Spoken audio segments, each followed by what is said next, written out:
Welcome back. A very good morning. You're watching World Talks, where every word matters. I'm your host, Kavya Czerwinska.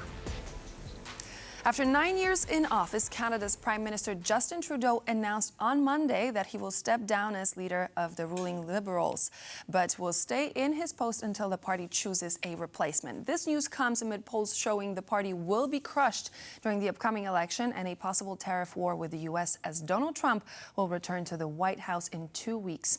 U.S. President-elect Donald Trump has responded to Canadian Prime Minister's resignation with a suggestion of assimilating Canada into the United States. What's next in the cards for Canada? Joining me now to answer this and more regarding the current political instability in Canada is Paweł Markiewicz, International Security Program Analyst from the Polish Institute of International Affairs. A very good morning. Thank you for joining. Good morning. Thanks for having me again.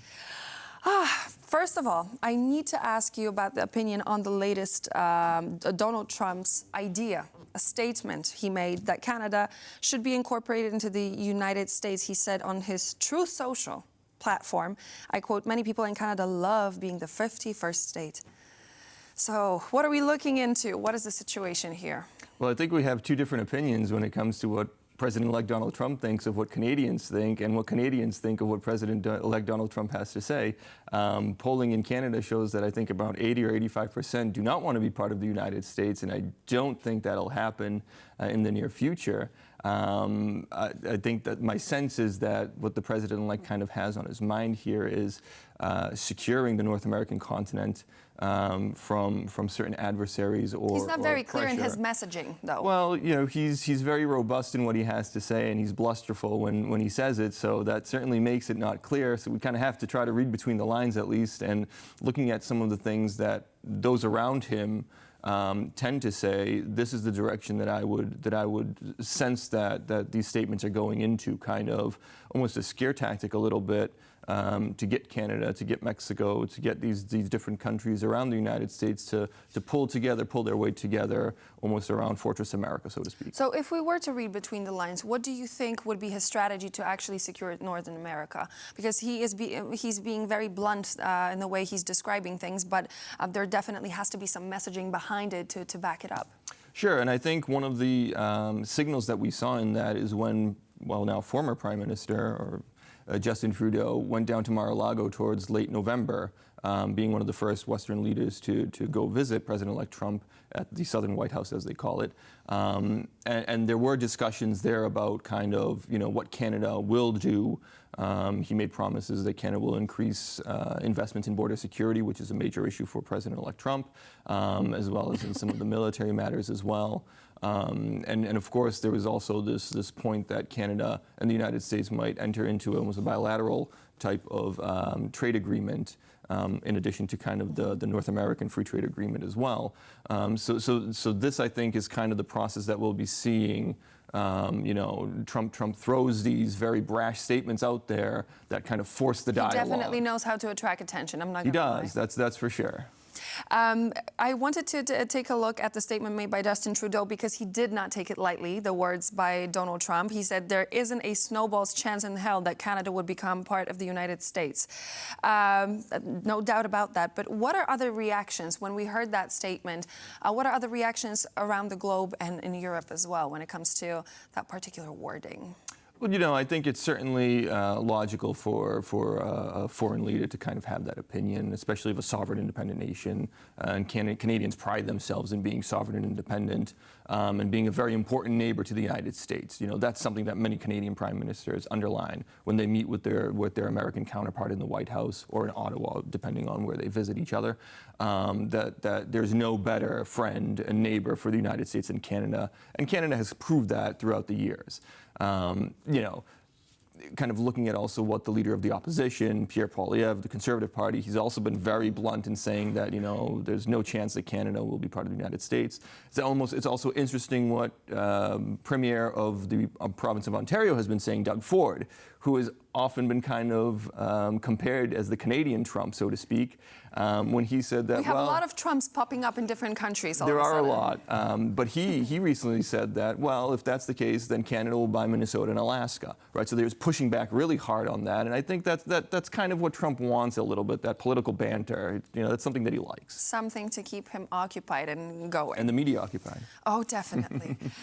We're here talking about it after all. I wanted to backtrack a little bit and look at Justin Trudeau and the decision that he's going to step down. Why did it happen, and what the future holds for him? Is he going to stay in politics? Is he going to be active, or is he going to completely remove himself?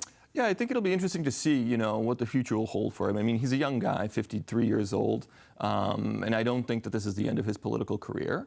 In his resignation speech on Monday, he wasn't too upset or sad about it, and he made it clear that he has to conquer some internal battles, which means that this might be kind of a pause for him when it comes to politics. I wouldn't be surprised that within the next 4, maybe 8 years or so, when the Liberal Party kind of puts itself back together a little bit, and depending on how things transpire in Canada, that he might pop up again. His father served 2 consecutive terms as Prime Minister, then had a break and came back. So that might be a scenario. Legacy. It is a family legacy, and it would be certainly very surprising not to see the Trudeau name in Canadian federal politics. I wanted to ask about what happened to actually his popularity among people, the social popularity of Justin Trudeau, because we know that Liberal legislators made that little push to tell him, listen, maybe it's time to step down. But what about his popularity among people? Yeah, and it's interesting that those legislators made that push on numerous occasions, right? It wasn't just a one-time push, and what happened now? It went from being a polite gesture and suggestion to the push. I think he certainly came to terms with understanding that it has to be the time to go. The polling numbers, as you mentioned, they're looking very bad for the Liberal Party. It'll send them most likely into the minority backbench of Parliament, where the Conservatives will have formed most likely a majority government. And this was kind of a snowball effect, at least that's kind of how I see it, right? Inflation has been very high in Canada for quite some time. This November, December, it was brought down to around 2%, but the effect that had on the cost of living, grocery prices were hiked up about 20%. When it comes to finances, my understanding is that there was also some conflict internally when it comes to the minister and to the Prime Minister. There was, yeah, and that was the big divorce that we saw towards the end of last year between Trudeau and his finance minister, Chrystia Freeland, who was one of his, if not his, right hand when it came to government. Certainly she wasn't in agreement with the way that he wanted to pursue improving the cost of living situation, the cost of living problem or crisis that Canada was in, right? He wanted to spend more in order to kind of ease the situation, especially before the holidays, and she wanted to, kind of tighten the belt a little bit in order not to see the deficit rise more and more and more. So with that situation, we know that Parliament is on hold right now, but when are we to expect Canadian elections, and what could be the result thereof? Because as I mentioned before, and as we had this conversation only a second ago, the polls are not very promising for the Liberals. Right. I mean, everything's pointing to the fact that it's going to be a Conservative government this year, in Ottawa. The question is when, obviously. If things are according to the timetable, October would be the month where we'll see the scheduled elections at the federal level for this year. However, there is certainly the possibility that early elections could be called. And this could be associated with the return of Parliament towards the end of March and voting on budgetary bills, which could snap a no confidence vote around April. It's quite possible that we can see early elections in the spring. What do you think that the Conservatives are going to bring into the government, and how are they going to change the shape and the substance of Canada as we know it today? It's been really interesting to watch kind of the Conservative leader Pierre Poilievre in the way that he's been campaigning, because that's what he's been doing for the past at least year.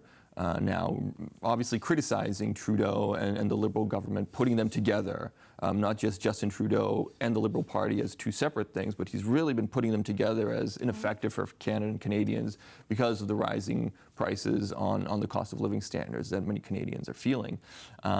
He's really simplified the message to Canadians, right? He wants to get rid of the carbon tax that the Trudeau government brought in, which has been beneficial in some areas, but also disadvantageous in others. And he wants to really ratchet down the prices. So I would assume that we're going to see a tightening of the belts when the Conservatives come into power. It's interesting because most of what he says, Poilievre that is, has focused on domestic issues. We haven't really gotten to hear much about his foreign policy issues. And I mean, that makes sense because domestic issues are the bread and butter of And this is Canada what wins you votes. and for elections. For the most part. Exactly.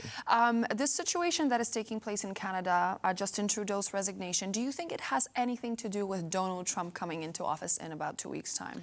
I mean, there's certainly we could call it a little bit of a Trump effect. They didn't have a good relationship when Trump was in the White House the first term.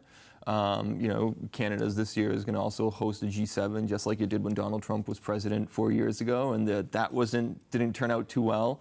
When Trump went up to Quebec in that instance.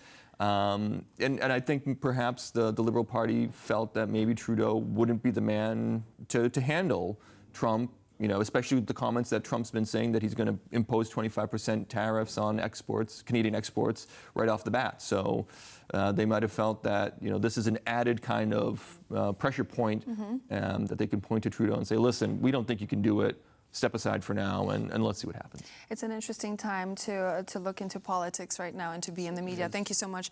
Paweł Markiewicz, International Security Program Analyst from the Polish Institute of International Affairs. An absolute pleasure to have you in the studio. Thank you so much. Pleasure to be here always.